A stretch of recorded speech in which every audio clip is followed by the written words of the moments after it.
크리스찬으로서 또 크리스찬 기업으로서 어떤 정체성으로 살아가야 되느냐, 그래서 어떻게 위기를 만날 때 리셋해야 되느냐, 24년의 주요 경제 이슈, 지금이 리커버리, 회복 시점이냐, 위기 가운데 있냐, 요거를 잠깐 보고, 그 다음에 국내외 경제 전망을 보고, 요 1번, 2번은 여러분 다 아시는 거니까 빨리 가겠습니다. 그러나 중요합니다.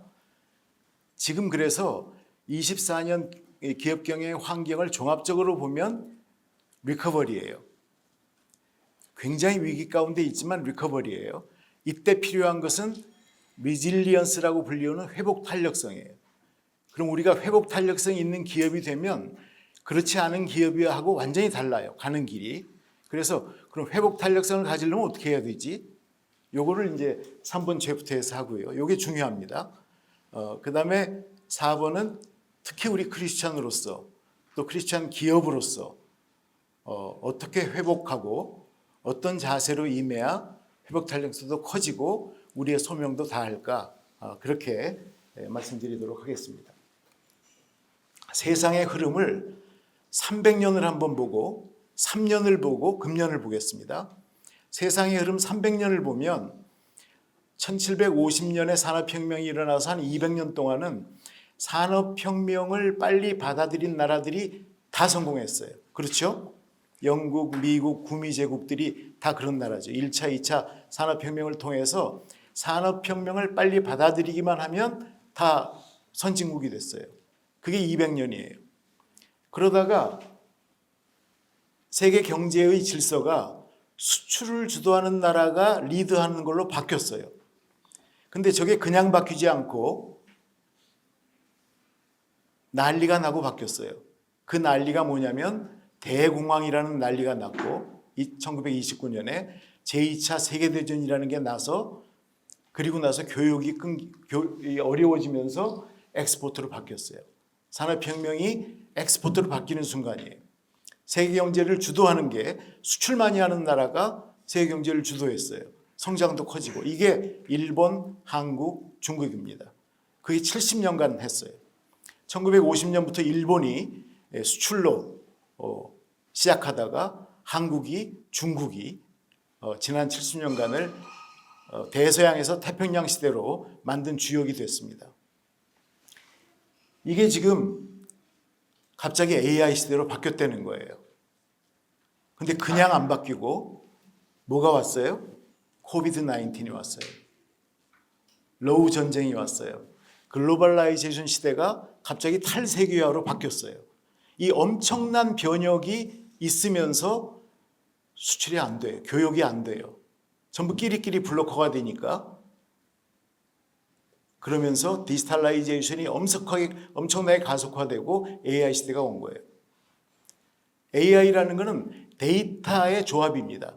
데이터가 있어야 되고 그게 가공되고 분석되고 활용돼서 AI가 나오고 AI를 가지고 AI 프로덕트를 만드는 이런 건데, 그러니까 기업의 핵심 경쟁력도 내가 데이터가 있냐? AI를 활용할 수가 있냐? 이런 걸로 바뀌어버린 거죠. 순식간에. 기업들은 따라가야 돼 말아야 돼 그러면서 세상은 막 가는 거예요. 이게 지금 300년의 변화인데 우리는 모르는 것 같지만 엄청난 질서의 변화를 차곡차곡 하고 있는 겁니다. 그 다음 페이지 보면 3년의 변화가 나옵니다.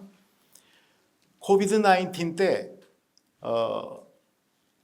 세계 경제가 다 어려워지니까 스페인 독감 때 5천만 명이 죽었는데 또다시 그럴까 봐 어마어마하게 긴장을 해서 엄청난 백신을 투여하고 코비드-19을 이겨내고, 또 그 기간 동안에 기업들이 다 어려워지고 국가 경제가 다 어려워지니까 유동성을 어마어마하게 풀어가지고 경기가 망가지는 것을 겨우 모면을 했습니다. 그러나 2020년 마이너스 경제를 했죠.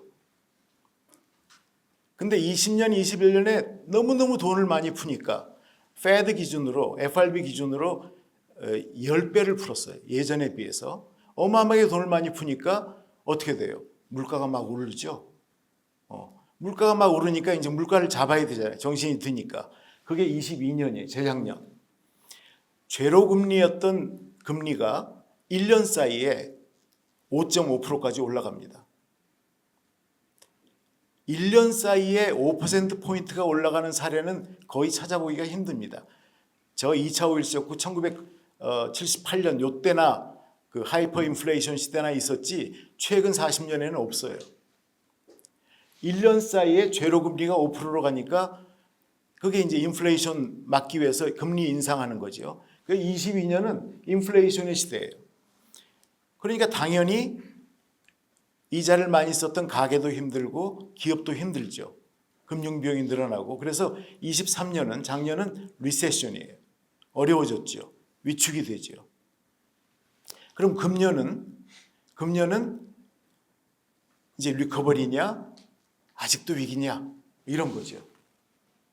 제가 IRD라고 이렇게 써놓은 이유는 작년에는 토끼띠였어요. 레빗의 해예요. 그게 리세션이고 금년은 드래곤의 해예요. 용띠예요. 용띠. 그러면 디프레션이 침체가 더 있을 거 아닌가 이런 생각이 들어서 이 걱정이 돼가지고 써놓은 거예요. 근데 아직까지는 저성장이긴 해도 리커버리 쪽이다라는 흐름으로 지금 가고는 있는데 워낙 지정학적인 이슈가 많아서 불확실성이 워낙 많아서 아직은 모르겠어요. 이코노미스트라는 영국의 경제 잡지에서는 요새 같은 요 시즌을 퍼머 크라이시스, 늘 위기인 상태, 퍼머넌트 크라이시스란 말이죠. 늘 위기인 상태라고 얘기를 하고 예측을 못하는 게 당연한 것이 그게 새로운 노말이 되어버렸다. 예측 불가한 것이 당연한 거다. 이렇게 얘기를 하고 있고 이럴 때일수록 개도국이 어렵다. 중국은 아마 피크를 친 것 같다. 그래서 픽 차이나라는 이제 이런 얘기를 하고 있고 세계 경제가 아주 굉장히 슬로우하게 간다. 그래서 슬로발라이제이션이라는 용어를 만들어냈습니다. 다음 페이지. 자, 이거는 이제 금년입니다. 자, 금년에 그러면은 몇 가지 사항을 좀 짚어보면 지정학적인 분쟁이 지금 전 세계에서 막 일어나고 있는데 이게 얼마나 경제 회복의 걸림돌이 될까? 이걸 한번 보고 미국의 금리 인상을 언제부터 이제 내리지? 그게 피봇이라고 그래요. 이 올랐던 거를 트는 농구에서 피봇 플레이라고 하잖아요. 한쪽을 딱 고정하고 돌아서는 이게 인하되는 시기 잡는 거죠. 중국의 경기 둔화가 어떻게 될까? 이게 제일 이슈죠. 그다음 우리나라 경제는 구조적으로 지금 저성장으로 가고 있는가? 이걸 보고 우리 금융시장이 굉장히 불안한데 이거는 어떻게 되고 정부는 뭘 하고 있는지 잠깐 보도록 하겠습니다. 지금 실제로 세계가 전쟁입니다. 이스라엘 하마스 전쟁이 끝날 것 같지만 안 끝나고 있고 러우 전쟁도 지금 3년째 지금 저러고 있고 대개 휴전한다 그러고도 1, 2년 그냥 가거든요. 우리 한국 전쟁도 그랬듯이. 그러니까 이게 이런 상황에 있으면 언제 어떤 폭격에 의해서 호르무즈가 막힐지 언제 어떻게 돼서 유가가 폭등을 할지 모르는 거예요. 유가만 한번 폭등을 해도 금리가 안 내려와요. 그러니까 어려운 거예요. 예측이 안 되는 거고. 그래서 지금 핫워가 이스라엘 하마스 전쟁, 러우 전쟁, 중국 대만 갈등 이게 실제로 벌어지고 있는 것들이고 이런 그 피지컬한 전쟁 말고도 기술 전쟁, 자국의 산업을 보호하기 위해서 보조금을 어마어마하게 주고 또 다른 데는 못 가게 하고 이런 기술 전쟁을 하고 있고 2차 전지 배터리며 반도체며 그다음 경제 분절화라는 것은 프래그멘테이션이라고 해서 글로벌라이제이션의 반대말이에요. 그러니까 끼리끼리만 한다는 거예요. 미국에는 이거 팔지 마. 또 미국은 우리 공장 없으면 여기에 수출하지 마. 이런 식으로 다 이제 나눠지는 프래그멘테이션 되는 이런 게 경제 분절합니다. 그러니까 공급망도 어려워지고 또 실제로 원자재 가격이 어떻게 될지도 모르겠고 원유 가격도 어떻게 될지 모르겠고 금융자산도 언제 어떻게 튈지 모르겠고 이 지정학적인 이슈가 이렇게 많이 영향을 주죠. 게다가 이제 금년에는 슈퍼 선거에 한 70개국 이상이 선거를 해서 어떤 정책이 누가 되느냐에 따라서 어떻게 바뀔지 몰라요. 만약에 여러분 트럼프가 미국 대통령 되면 확 바뀌잖아요. 그런 거나 마찬가지죠. 그 다음 페이지 보시죠. 자, 미국의 금리 인하 시점이 금년에 3번이나 한다, 몇 번 얘기가 있었는데 지금 지난주에 페드가 FOMC 회의를 해가지고 이제 오래간만에 인플레이션이 조금 잡혔다 이렇게 표현을 했어요. 그 얘기가 lack of further progress. 인플레이션이 늘 프로그레스가 부족했는데 요번에 보니까 modest further progress에 됐다. 이제 좀 잡혔다. 그 얘기는 이제 물가가 내려가겠다. 금리를 내려도 되겠네. 라고 처음으로 공식적인 어나운스먼트가 있었어요. 이걸로 봐서 하반기에 적어도 9월 달쯤에는 한 번 정도는 내리겠네. 그러나 FRB의 금리 인하는 철저하게 데이터 디펜던트라고 그래서 또 경기가 너무 좋거나 물가가 올라가거나 그러면 안 내려옵니다. 특별한 일이 없으면 내리겠다. 이렇게 지금 미국 금리가 내려야 다 우리도 따라 내리고 그래야 기업들이 경영을 좀 회복할 수 있는 그런 시즌이 되니까 굉장히 중요한 지표죠. 중국은 여러분 되게 부동산 시장이 엉망이고요. 아주 굉장히 많이 파괴돼 있고 그 다음에 지방자치 정부들이 부채가 어마어마하게 많고요. 그 다음에 그림자 금융이라고 금융이 굉장히 부실화돼 있어요. 은행이 아닌 대출을 하는 기관들이 굉장히 부실화돼 있어요. 그러다 보니까 청년 실업률이 굉장히 높고 또 내수, 소비 심리가 굉장히 위축돼서 중국 경제가 상당히 안 좋습니다.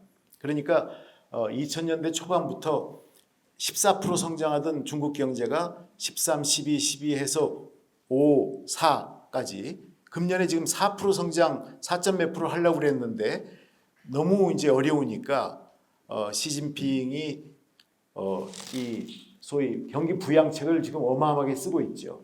그래서 부동산 안정시키기 위한 자금 투입, 또 내수 진작하기 위해서 뭐 가전이나 자동차 사면 새 것으로 바꿔주는데 보조금 주고 또 아주 저리로 대출해주고 이런 정책을 쓰면서 내수를 진작해서 최근에 발표되는 거에 의하면은 5% 조금 넘더라고요. 연 예상이.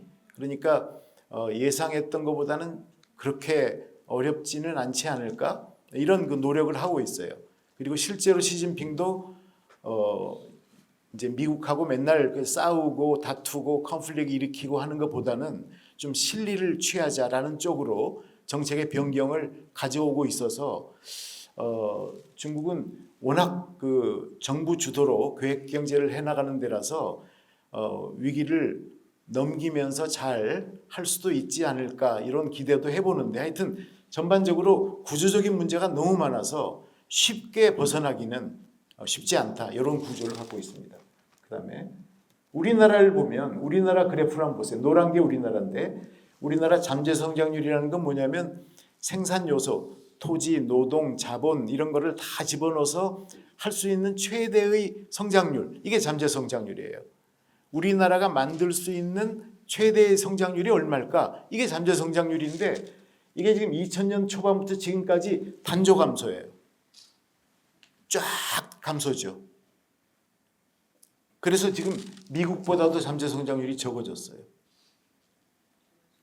그러니까 지금 이 그래프를 보면 우리 경제가 얼마나 심각한가를 한눈으로 알 수가 있어요. 한눈으로 알 수가 있는데 그러면 요소들이 어떤가? 노동의 양은 어떤가? 인구 줄어요. 노동의 질은 어떤가? 생산성이 떨어져요. 그럼 투자, 외국에서 자본 투자가 들어오는 건 어떤가? 외국 기업이 나가요. 이게 우리의 실상이고 어려운 점입니다. 그래서 우리 경제에서는 우리가 정말 깨어 있어야 되는 게 지금은 정말 이런 그 첨단 산업이나 신성장 산업이나 기술 혁신이나 이런 것 말고는 답이 없는 펀더멘탈이 너무 취약한 이거는 바꾸려면 뭐 이민을 크게 받아들여야 되고 출산을 더 늘려야 되고 굉장히 어려운 문제들이 대응책이기 때문에 이거를 다시 올라가게 만드는 것은 굉장히 쉽지는 않다. 이 구조적인 저성장 구도를 어떻게 해야 되지? 요것만 가지고 밤새 토론을 1년을 해도 답이 나올까 말까 하는데 이런 문제는 아예 지금 얘기 안 하고 있잖아요. 우리가. 그다음 페이지. 국내 금융시장은 우리나라는 지금 정부, 기업, 가계 이렇게 놓고 보면 정부의 부채는 세계적으로 볼 때 굉장히 좋은 편입니다.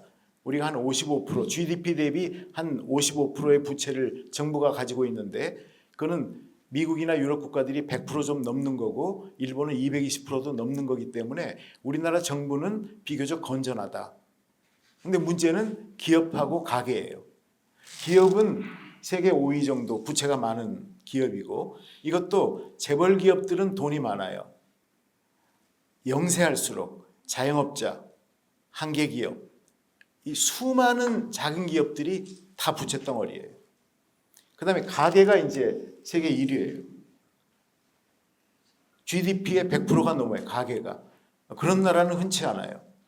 그래서 우리가 지금 가계 부채의 그 한도를 GDP의 100% 이내로 이제 맞추는 목표를 지금 정했죠. 금융기관이 그 위로 올라가지 않도록 지금 가계대출 제한을 하고 있는데 요 금리가 빨리 내려와야 되는 이유가 못 견딥니다. 이 높은 고금리를 더 이상은 못 견디는 그런 상황에 있는 거죠. 그러니까 이창용 총재가 미국 금리보다 2%포인트 낮은 그런 금리를 유지하는 거예요. 미국 5.5인데 우리 3.5예요. 그런 적이 없어요.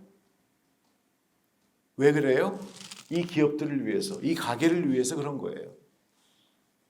그냥 물가만 생각하고 고용만 생각하면 한은도 올리고 싶었죠. 그 다음에 이제 부동산 PF가 심각했잖아요. 그래서 큰 지금 건설사들이 워크아웃 들어가고 굉장히 어려운 상황에 있는데 작은 건설사들은 지금 문 닫고 있고요. 요게 여하히 잘 마무리가 되느냐. 이것도 빨리 금리가 내려와야 이게 부동산 PF라는 것은 남의 돈으로 투자를 했기 때문에 금리가 내려오지 않으면 무조건 넘어지게 되어 있는 겁니다. 그래서 지금 증권사들의 연체율, 저축은행 연체율 막 올라가고 있는 상황이죠. 큰 건설회사들도 물려있고 증권회사들 물려있고 다 물려있는 상황이죠. 빨리 내려오고 경기가 풀려야 금리가 내려오면 경기도 나아집니다. 그러니까 그게 돼야 이것도 괜찮아지는 거죠. 그 다음에 이제 부동산에서 GDP 비중은 중국이 제일 많고 우리도 꽤 높다는 것을 말씀드리는 겁니다. 그 다음 페이지. 그래서 정부는 내수 살리고 수출 살리기 위해서 상반기에만 해도 SOC 예산의 상반기 집행 비중을 65%로 높였고 수출 늘리기 위해서 무역금융 공급을 많이 하고 또 부동산 PF의 유동성을 85조나 지금 세워서 진행하고 있고 또 규제 철폐하고 미래산업 지원을 위해서 지금 반도체 지원 뭐 이런 거 어마어마하게 지금 막 하고 있잖아요. 이런 것들을 지금 하고 있는 상황입니다. 그다음에 이제 국내 전망 이거는 지난주 월드뱅크에서 이 지금 현재의 세계 경제 상황을 이렇게 표현했어요. Stabilizing but at a weak pace 이렇게 했어요. 그러니까 생각했던 것보다 굉장히 안정은 됐습니다. 들쑥날쑥하다가 안정은 됐어요. 그러나 weak pace예요. 이렇게 한마디로 요약을 했어요. 이게 월드뱅크에서 지난주에 발표한 거예요. 이렇게 보시면 돼요. 세계 경제는 한 3% 성장한다. 옛날에 한 4% 성장했는데 지금 3% 성장하는 걸로 줄었다. 그 얘기는 뭐냐면 개도국은 한 4% 정도 성장하고 선진국은 1% 성장한다고 보면 돼요. 그 정도. 감이 오시죠? 개도국은 한 4%, 뭐 개도국이라는 게 인도, 중국, 브라질 뭐 이런 데들이고 이제 선진국들은 OECD 국가들인데 4%, 1%, 평균 3%. 요 정도. 그러니까 1% 성장이면 평균이 1%니까 잘 나가는 2차 전지나 자동차나 반도체 빼고는 다 마이너스 성장이라는 뜻입니다. IT나 이런 거 빼고는 그런 뜻이에요. 그 다음 페이지. 이건 우리나라가 작년에는 1.4%인데 금년에는 지금 한 2.5% 정도까지 회복될 걸로 지금 예상되는 그런 흐름이다라는 거고요. 그 다음 페이지. 소비가 우리가 여전히 안 좋고 건설 투자도 안 좋고 설비 투자도 그저 그렇고 그 다음 페이지 넘어가 보세요. 수출만 괜찮아요. 그래서 우리는 역시 지금도 수출에 의존해서 경제가 견인되고 있다. 이렇게 보시면 돼요. 수출도 일부 업종만 돼요. IT, 자동차, 반도체 이런 것만 돼요. 철강, 석유화학 아직 안 돼요. 그러니까 일부 수출 효자 품목을 중심으로 우리 경제가 지금 조금 회복되고 있다. 리커버리 되고 있다. 자, 여기까지가 이제 빠르게 세계 경제, 국내 경제를 훑어봤고요. 자, 이렇게 회복되는 페이스로 돌아갔어요. 만약에 미국 금리가 9월 달에 진짜 인하를 한다. 그러면 여러분 회복이 더 가속화되어 주춤해요? 가속화되지요. 그래서 24년 기업 경영의 화두는 회복 탄력성입니다. 서양이나 동양이나 resilience라는 말로 쓰는데 resilience, 회복 탄력성이 갖춘 기업과 그렇지 않은 기업은 차이가 어마어마하게 나요. 그거를 하버드 비즈니스 리뷰가 이렇게 그림으로 표현을 했어요. 자, 이거 보시면 이 하버드 비즈니스 리뷰에서 노란 거는 회복 탄력성이 큰 resilient 컴퍼니고 일반 기업들은 하얀 거예요. 자, 크라이시스를 만났다. 디스럽션이 생겼다. 와직근 부러질 때 리질리언트한 기업은 덜 떨어집니다. 로워 임팩트. 덜 떨어지죠. 근데 회복이 되면 리질리언트한 기업은 리커버리가 굉장히 빨라요. 그래서 결국 베터 아웃컴, 위기가 오기 전보다 아웃컴이 더 좋아요. 그래서 이 리질리언트한 기업이 되고자 원하는 거는 왜 그러냐면 위기를 맞아도 위기 끝나고 나면 그보다 더 나아져요.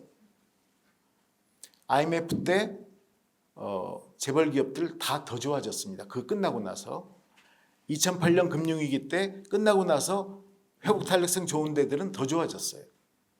어려움만 겪어내면 그 다음에 더 좋아져요. 이게 회복의 묘미입니다. 그럼 어떻게 리질리언트한 기업이 될까? 요거를 이제 우리가 공부하자는 거죠. 요게 네 가지가 있는데 첫 번째는 내가 하고 있는 사업 포트폴리오를 빨리 선제적으로 조정하자. 잘 되는 것 중심으로 가고 안 되는 거는 빨리 조정을 하고 바꾸고 또는 분할하고 합병하고 묶고 뭐 이런 게 다 선제적 포트폴리오 최적화하는 거예요. 자산 부채를 만져가지고 바꾸는 거. 이건 지속적으로 해야 돼요. 잘 될 때는 잘 되는 대로, 안 될 때는 안 되는 대로. 두 번째는 미래 이 회복이라는 거는 안 좋았다가 좋아질 때를 대비해서 미래 먹거리를 좀 차곡차곡 준비해 놓자. 미리미리 해 놓자. 이런 거고. 세 번째는 이 오퍼레이션의 혁신을 늘 해야 돼요. 그러니까 늘 원가 절감도 하고 업무 자동화도 시키고 오퍼레이션 혁신을 해서 이런 기업들이 아주 회복 탄력성이 좋은 거예요. 좋아지면. 안 좋을 때는 같이 어렵지만 좋아질 때 금방 좋아지는 거죠. 그 다음에 이런 걸 하려면 상시 유동성이 확보가 돼야 돼요. 유동성이 없으면 하고 싶어도 못해요. 그래서 이 네 가지가 리질리언트한 기업이 되기 위한 네 가지 조건입니다. 그래서 요거를 이게 말로는 안 돼서 이런 거에 성공한 기업들의 사례를 한번 볼 테니까 여러분들 보시고 우리가 운영하고 있는 기업보다 좀 큽니다. 세계적인 기업들이니까. 그러나 이거는 크고 작은 거에 상관없이 그 개념을 가지고 적용을 하면 되니까 한번 보시죠. 자, 첫째 IBM 사례를 보면 IBM이라는 건 여러분 아시다시피 소프트웨어, IT 인프라, 컨설팅하는 그런 회사 아니에요? 이 회사가 왓슨 헬스라는 헬스케어에 어마어마하게 투자를 했어요. 근데 코비드 19을 만났어요. 이게 앞으로 굉장히 유망한 사업이라는 건 아는데 투자만 계속 들어가고 매출이 안 일어나. 그래서 굉장히 많은 투자를 했음에도 불구하고 싼 값에 팔고 그 돈으로 이 핵심 사업 강화를 위한 투자, 그게 이제 뭐 클라우딩이나 퀀텀 컴퓨팅이나 원래 자기 기존 산업 역량을 강화하는 본업 경쟁력을 높이는 쪽에 투자를 해서 그래서 굉장히 기업 매출도 늘고 영업이익도 늘고 이런 게 포트폴리오를 재조정하는 거예요. 그러니까 본업 경쟁력을 높이는 게 굉장히 중요한 거죠. 내가 잘 될 때, 영업이익이 많이 날 때, 이때는 헬스케어 진출해도 됩니다. 그것도 지속적인 포트폴리오 개편입니다. 그러나 안 좋을 때는 빨리 접고 본업 경쟁력으로 가는 거, 비핵심 사업을 정리하는 거, 이것도 포트폴리오 조정이에요. 그래서 포트폴리오 조정을 선제적으로 지속적으로 하는 게 중요하다. 그게 리질리언트한 기업이 된다. 그 다음 뉴욕타임스 사례인데 뉴욕타임즈는 마크 톰슨이라는 CEO가 신문은 앞으로 종이가 없어지겠구나. 이 사람의 그 CEO 일성이 그거예요. 앞으로 신문은 종이가 아니다. 없어진다. TV는 수상기가 사라진다.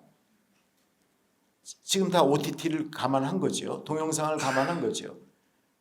그래서 우리는 디지털 퍼스트라는 디지털 전략으로 가지 않으면 안 된다.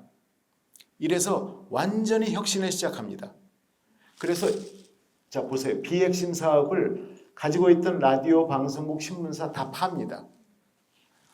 가지고 있던 스포츠 구장, 이 보스턴 레드삭스, 리버풀 구단 이런 거 다 가지고 있다가 다 팝니다. 맨하탄에 뉴욕타임스 빌딩 어마어마하게 큰 거 세일즈 앤 리스백으로 팔고 나서 거기서 임대해서 사는 걸로 바꿉니다. 이 돈을 가지고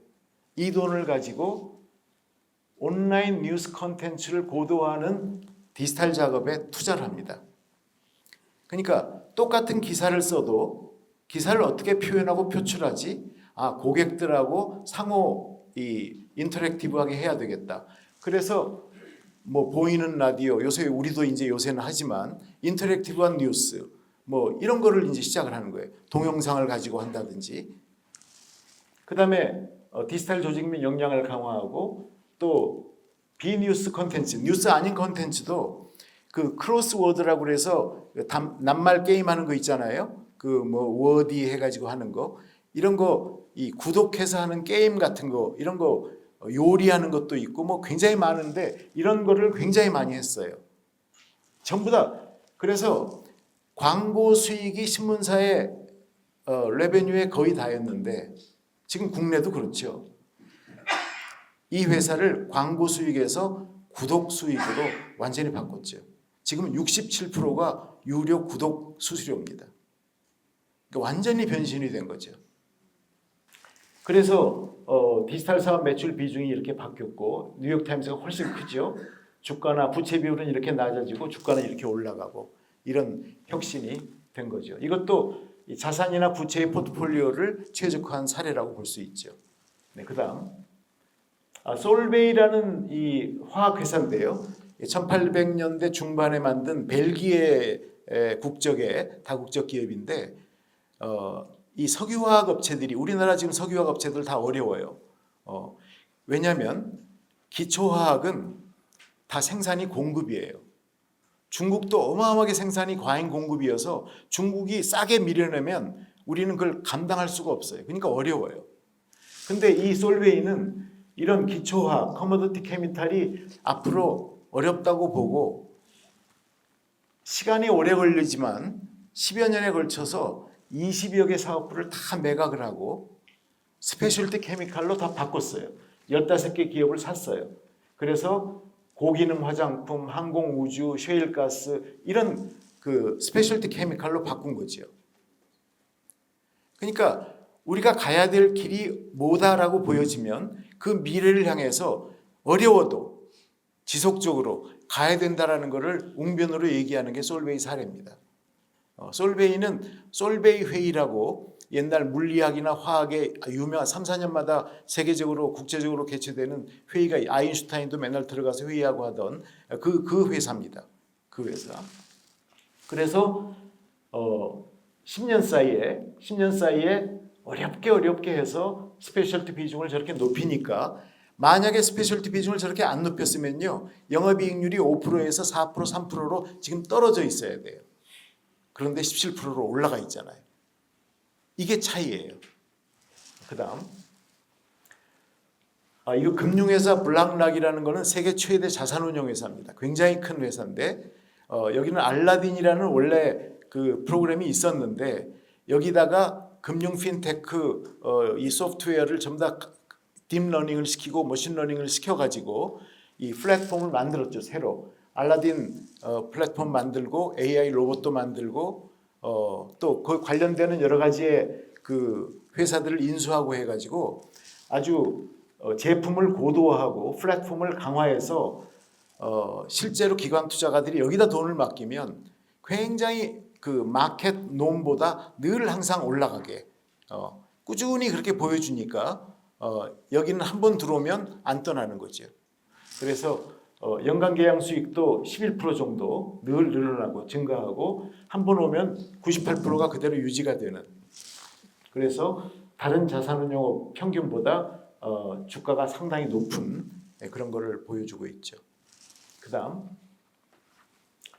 그다음에 이제 오퍼레이션 혁신인데 오퍼레이션 혁신도 굉장히 중요합니다. 아무것도 아닌 것 같아도 여러분 잘 아시는 맥도날드가 한때 굉장히 어려웠습니다. 맥도날드 먹으면 그 패티가 안 좋다고 그래가지고 전 세계적으로 식품 중에서도 아주 그냥 로어 코스트로 떨어지고 맥도날드 커피도 스타벅스랑 비교해서 떨어지고 그래서 아주 안 좋았는데 여기가 혁신을 이렇게 합니다. 이 맥도날드 전 세계에 있는 매장을 직영을 줄이고 67%를 줄이고 프랜차이즈로 바꿔요. 이게 엄청난 변화예요. 그러니까 프랜차이즈 로얄티만 받고 직영 안 하는 거예요. 그러니까 여기서는 손해볼 게 없잖아요. 그 다음에 디지털 채널을 확대해요. 그래서 이제 앱으로 주문받고 뭐 이 온라인으로 주문받고 하는 주문 매출 비중이 이렇게 많이 늘었어요. 그 다음에 매장도 키오스크 만들고 드라이브 스루 만들고 또 뭐 사이렌 오더처럼 이런 식으로 다 온라인 주문을 하게 하고 하니까 인건비가 줄고 직원 수가 줄고 효율성은 굉장히 높아지고. 그러니까 말을 들으면 우리도 할 수 있을 것 같은데 왜 우리는 이렇게 안 될까? 이게 운영 혁신이에요. 운영 혁신. 어디든지 가능해요. 어디든지. 그 다음에 이거는 이제 콜센터인데 콜센터 직원이 굉장히 많잖아요. 1000명도 있고 그래요. 이 콜센터를 AI가 하게 하는 거예요. 그럼 사람이 왕창 줍니다.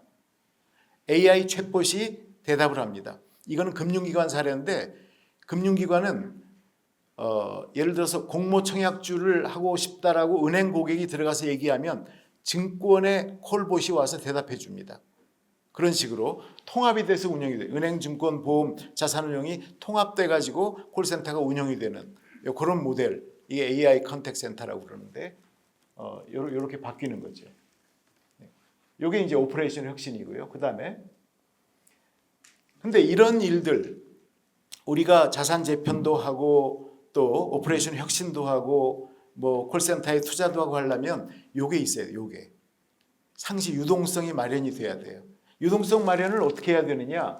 우리가 일반적으로 기업 경영을 할 때 그 기업 경영은 손익계산서 경영을 한다고 그래요. 손익계산서 경영을 한다는 뜻은 뭐냐면 매출 얼마였어? 그 영업이익이 얼마나? 당기순이익이 얼마야? 이게 손익계산서 경영이에요. 근데 불황 때는 어려울 때는 그렇게 하면 안 돼요. 그렇게 하면 안 돼요. 대차대표 경영을 해야 돼요. 내가 지금 자산이 있는데 자산이 현금으로 얼마가 있고 워킹 캐피탈, 운전자본으로 받을 돈이 얼마고 줄 돈이 얼마고 재고 자산이 얼마고 그 다음에 픽스드 인컴, 어셋, 투자를 할까 말까 이런 자산으로 해야 돼요. 그래야 유동성이 보이는 거예요. 부채나 자본도 부채는 타인 자본 아니에요? 지금 타인 자본을 몇 프로에 얼마 쓰고 있어? 그중에 단기가 얼마고 장기가 얼마야? 코스트가 얼마야? 이렇게 관리를 해야 돼요. 자기 자본도 내가 지금 자본금을 투자해가지고 거기서 몇 프로가 나오고 있어. 자본금 투자만 해놓고 나오는 게 없는 거 아니야? 이런 캐피탈 코스트를 봐야 이게 대차대표 경영입니다. 이렇게 관리를 하면 유동성이 생깁니다. 현금이 돕니다. 캐피탈 코스트가 확 줄어듭니다. 그래서 잘 나갈 때, 호황일 때는 매출이 얼마야, 영업이익이 얼마야, 당기순이익이 얼마야로 하는 거지만 어려울 때는 이렇게 줄여야 돼요. 그래서 현금을 잡아야 되고 유동성을 잡아야 되고 요렇게 하는 게 이제 침체기의 경영이고, 그다음 페이지. 요거는 수주 산업의 경우에 뭐 조선이다, 건설이다, 뭐 이런 이 수주를 받아서 하는 경우에 대개 가보면 계약할 때는 30% 남고 3년 있다가 완공이 되고 나면 마이너스 20% 되고 그런 경우가 굉장히 많아요. 왜 그런가를 봤더니 공정 진행률에 따라서 원가가 진행이 안 되고 기성이 청구가 안 되고, 이거보다 더 되는 거죠. 받을 돈이 얼마가 있는데 받을 돈은 남보다 못 받고 줄 돈이 얼마가 있는데 남보다 빨리 주고, 그러면 현금이 엉망이 되는 거예요. 그 반대로 해야 되는 거죠. 이런 걸 헬시 체크 시스템이라고 그러는데, 이 우리의 유동성을 커버하는 이 오각형, 육각형을 만들어서 그를 동일한 잣대로 시스템으로 관리하는 그런 이제 기법입니다. 이런 거 하면 확 좋아집니다. 왜냐하면 전체 큰 헌병이 전체를 보고 있지 못하기 때문에 이렇게 해야 관리가 되는 거죠. 그다음. 그래서 이제 다시 이제 회복 탄력성이 높은 리질리언트한 기업이 되려면 하여튼 신속하게 잘 안 되는 거를 정리하고 잘 되는 걸로 선택과 집중하고 이 분할 매각도 하고 이 정리한다. 또 오퍼레이션 혁신을 해서 업무도 자동화시키고 공급망도 좋게 하고 AI도 자꾸 활용해서 생산성도 높이고 이런 걸 한다. 그 다음에 차세대 미래 먹거리를 만든다. 미래 먹거리 만들려면 지금 안 좋은 거를 성과 개선을 시켜놔야 미래에 회복될 때 팍 튈 거 아니에요. 지금 안 좋은데 회복됐다고 갑자기 좋아집니까? 성과 개선을 해놔야지. 그 다음에 CV 투자라는 거는 우리 회사 내에 벤처 캐피탈, 기술 혁신하는 거를 갖다 놓는 걸 말하는 거고, 또 우리가 지금은 희망이 없어도 제휴나 또는 파트너십이나 이런 걸 통해서 미래 성장 동력하고 연계를 시켜놓는 작업을 해야 나중에 회복될 때 튈 수가 있는 거죠. 이런 그 내용을 말씀을 드립니다. 그다음 페이지. 그러면 이제 우리 크리스찬 기업들은 어떻게 해야 될까? 이제 우리 기업들 입장에서 바라봅니다. 지금 금년의 기업 경영 환경은 아까도 말씀드렸지만 갈등이고 전쟁입니다. 온통 보세요. 지정학적인 갈등, 진영이 나눠져 있고 AI 기술도 전쟁이고 뭐 자원도 전쟁이고, 또 미국, 중국은 내부적으로도 그렇게 갈등이 심할 수가 없어요. 우리나라만 그런 게 아니에요. 어디든지 다 그래요. 이럴 때 이런 갈등과 초불확실성의 시대에는 기술도 중요하고 혁신도 중요하지만 정말 중요한 게 아까 김은호 목사님 말씀하신 이 내가 누군지, 우리 기업은 뭐 하는 데인지, 우리 정체성은 뭔지, 그래서 우리 윤리는 뭔지, 정말 이런 갈등이나 전쟁에 우리가 끼어들지 않고 사무엘상 상에 보면 너희는 가만히 서서 여호와께서 하시는 큰 일을 보라, 이렇게 이런 말씀으로 정말 주 안에서 우리를 리셋하는, 우리 정체성을 살펴보는 이런 게 저는 굉장히 지금 기업 경영 환경에서 필요하다, 이렇게 봤고요. 또 하나는 이코노미 스테이지에 보면 그 다음 페이지입니다. 이게 지난 5월 11일자에 이제 새로 나온 뉴 이코노믹 오더에 대해서 쓴 거예요. 지금 세계 경제 질서가 엄청나게 바뀌고 있는데 이코노미스트는 이거를 어떻게 봤냐면 이렇게 봤어요. 세계 경제가 탄력적으로 회복하고 있는 듯 보이나 구질서가 프롬프트리 붕괴되고 있다. 그런데 어떻게 붕괴가 되냐면 세계는 보조금 전쟁을, 자국 산업 이익을 보호하기 위해서 다 서브시디 주고 또 자기 공장 없으면 여기 뭐 수출 못하게 하고 이런 전쟁을 하고 있고, 또 기존 질서가 붕괴가 되는 것은 숨은 조세를 만들어내고 있다. 친환경 한다 그러면서 탄소 국경세 만들고 이런 그 눈에 안 보이는 숨은 조세가 굉장히 많아져요. 그래서 뉴 이코노믹 오더가 어떻게 지금 가고 있냐면은 같은 생각을 가진 나라들의 클럽이 주도하게 될 것이고, 이게 다 클럽이에요. 미국, 일본, 뭐 대만, 러시아, 중국, 북한, 뭐 유럽, 이게 다 클럽이에요. 제3세계 이런 클럽으로 주도가 되고, 여기 재밌는 표현이 뭐가 나오냐면 강요와 분개로 진행이 된다고 그래요. 그 클럽들이 새로운 질서를 강요하면 안 받아들일 수가 없으니까 분개하면서 받아들인다는 거예요.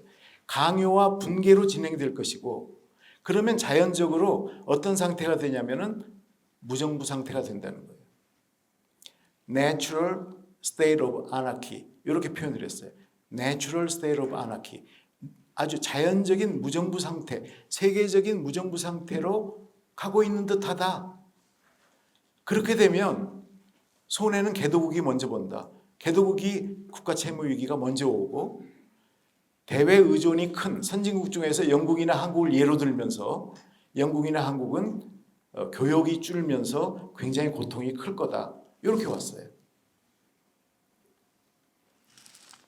그래서 저는 마가모고에 있는 그러므로 늘 깨어 있으라 이 말씀이 생각났어요. 그러니까 회복 탄력성도 중요하지만 늘 상시 위기 관리 능력이 중요하다. 그러니까 우리가 회복 탄력성을 키우는 거 중요합니다. 근데 그때도 우리가 정체성이나 윤리성을 앞세워서 가야 되고, 그 다음에 위기 관리 능력, 늘 깨어 있는 이런 게 필요하다, 이렇게 말씀드리겠습니다.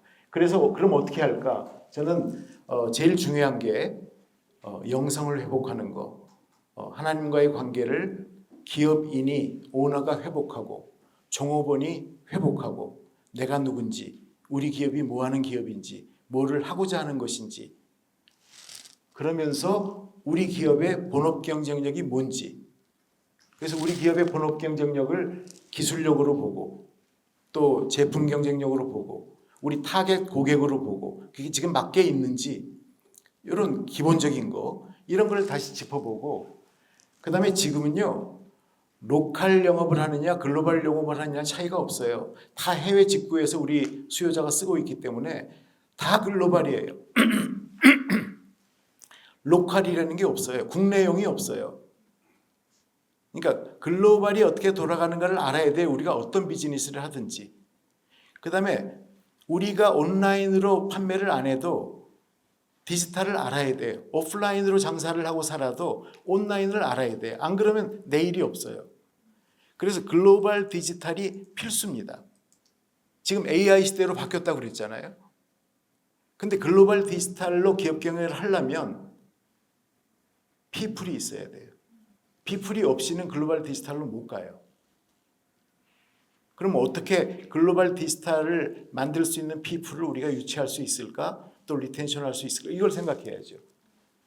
그래서 정말 우리 정체성을 만들어서 비즈니스를 통한 선교나 이웃사랑이나 이 마땅히 해야 될 우리 일을 하고 데이터에 기반한 AI 핵심 기업을 만들어가는 것, 이런 것들이 관계의 회복, 영성의 회복으로 가져와야 될 첫 번째다, 이렇게 보고요. 두 번째는 크리스찬 기업은 저는 이 재무 상태를 회복해야 된다고 생각해요.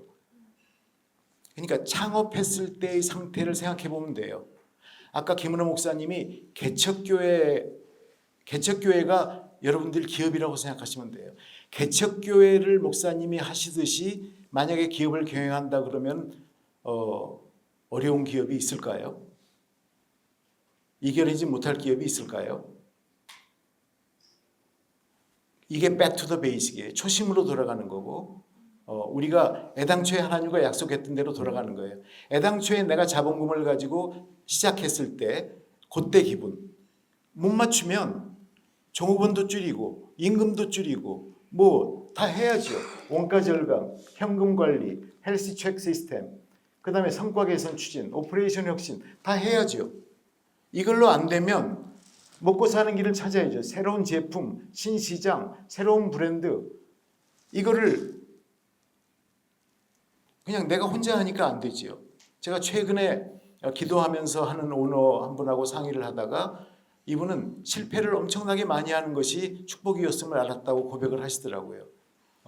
그러니까 브랜드가 10개 하는데 하나만 성공을 해도 9개를 빨리 접기만 하면 훨씬 유리하다는 거예요. 기도하고 했더니. 그러니까 이 하나님 말씀을 들으려고 하면 고객의 소리도 듣게 돼요. 그러면 새로운 브랜드가 나와요. 새로운 제품도 나오고. 그래서 이 재무 상태를 상시 건전하게 유지하려면 불황시에는 혁신을 하고 잘 될 때는 상시 구조 조정을 해야 돼요. 그러니까 늘 절제 없음을 항상 피해야 돼요. 그래서 크리스찬 기업은 레퓨테이션으로 잘못되면 재무 상태가 엉망이면 하나님의 영광을 가리우는 그런 걸로 이어질 수가 있기 때문에 나는 재무 상태를 회복하는 이 회복이 굉장히 중요하다 이렇게 생각합니다. 세 번째는 이제 지금 우리 크리스찬 기업들이 이 사회적으로 선한 영향력을 쭉 나타내고 드러내기 위해서는 자연환경과의 회복이 굉장히 필요하다.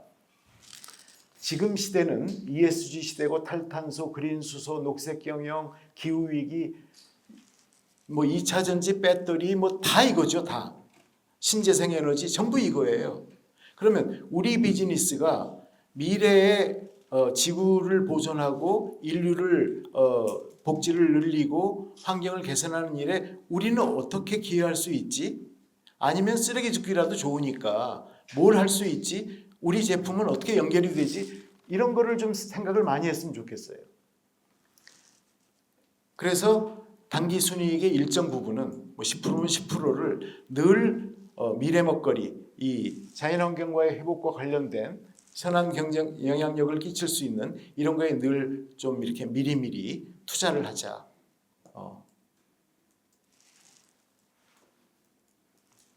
개인이나 기업이나 국가나 위기는 늘 만납니다.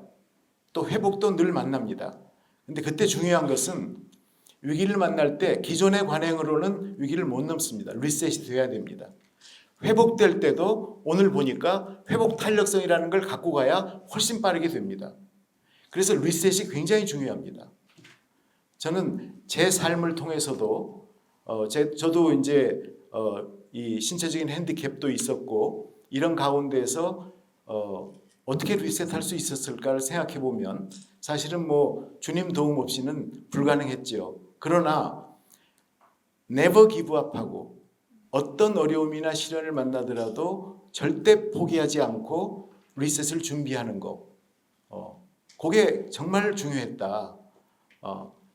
그러면서 이제 기대하면서 기도하기를 시작했는데 이 리셋에도 순서가 있는 것 같아요. 제가 아까 말씀드린 대로 정체성을 회복하는 리셋이 제일 중요하고요. 그래야 디지털 시대에는요, 한순간에 어마어마하게 흥했다가 작은 돌뿌리 하나에 바로 패망합니다. 작은 유혹, 작은 죄 하나로 바로 어마어마하게 쉽게 망합니다. 그러니까 이런 리셋이 정체성의 리셋이나 윤리관 가치관의 리셋이 안 되면 성공할 수가 없습니다. 지속 가능성이 없어요. 그 다음에 리셋은 스스로를 먼저 돌아보고 회개의 리셋부터 하자. 남 리셋 시키려고 하지 말고 그 다음에 세상이 워낙 변화와 혁신의 속도가 빠르기 때문에 배우면서 리셋하자. 그리고 우리도 유혹과 죄를 범하게 됐던 경험들을 바탕으로 이게 굉장히 남들을 리셋시키는 데는 특효약이거든요. 그 사람들도 이런 죄를 많이 만나니까 그럴 때 남의 리셋에 선한 영향력을 주자. 이런 거를 저도 이번에 낸 책에 이런 글을 써봤습니다. 하여튼 여러분 오늘 아까 목사님께서도 말씀을 해주셨지만 저는 목사님이 얘기하신 개척교회가 우리 크리스찬 기업의 설립과 같고 다니엘 기도회가 플랫폼입니다. 그러니까 그런 플랫폼을 만들면 됩니다. 그런데 그게 내 힘대로는 안 되기 때문에 주님께 의지해서 주님과 함께 나를 리셋해 나가면 우리의 미래도 또 여러분의 기업의 미래도 정말 하나님께서 예비하신 어마어마한 축복을 받는 내일이 있을 걸로 믿습니다. 경청해 주셔서 감사합니다.